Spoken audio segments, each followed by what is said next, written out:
చదువుతా. ఇదేమిటిరా? ఇదో కొత్త రోగం. పొద్దుకి నాకు వచ్చి చదువుతా. ఇట్లా పోతాడు. ఎవరు చదువుతారు దీన్ని ఇప్పుడు? ఈడేవాడు కొత్త గుండు. సారు సారు వీడికి చదువు వచ్చినట్టుంది. ఏంటి ఇది? కొంచెం చదివి పెట్టండి సారు. సింపాలా?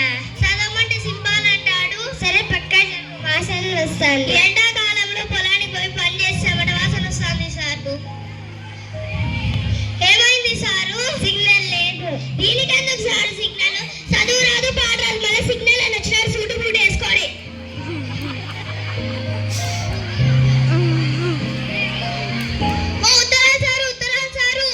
ఏంది చెప్పు. ఇది కొంచెం చదివి పెట్టండి సారు. పొద్దున్న నుండి ఇద్దరు వచ్చినారు, వాళ్ళకి చదువు రాదని అర్థం అయిపోయింది.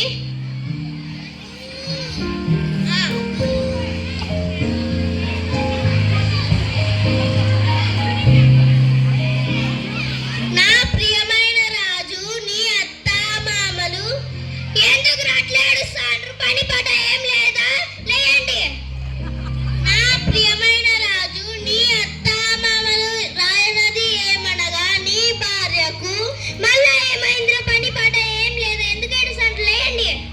నా ప్రియమైన రాజు, నీ అత్త మామలు రాయనది ఏమనగా నీ భార్యకు కొడుకు పుట్టాడు. నా భార్య కొడుకు పుట్టాడు. నాటు నాటు నాటు నాటు నాటు తీరనాటు. రే చింటూ, నీకు తమ్ముడు పుట్టినారా? నాటు నాటు నాటు నాటు నాటు నాటు. మీ సంబరాల అప్పి నువ్వు ఎట్లా చదవలేదు? ఉత్తరం కూడా చదవలేకపోయావు. నీ కొడుకునన్నా చదివించుకో. నా కొడుకుని పెద్ద ఆఫీసర్ని చేస్తాను సార్. ఇప్పుడు పుట్టిన కొడుకు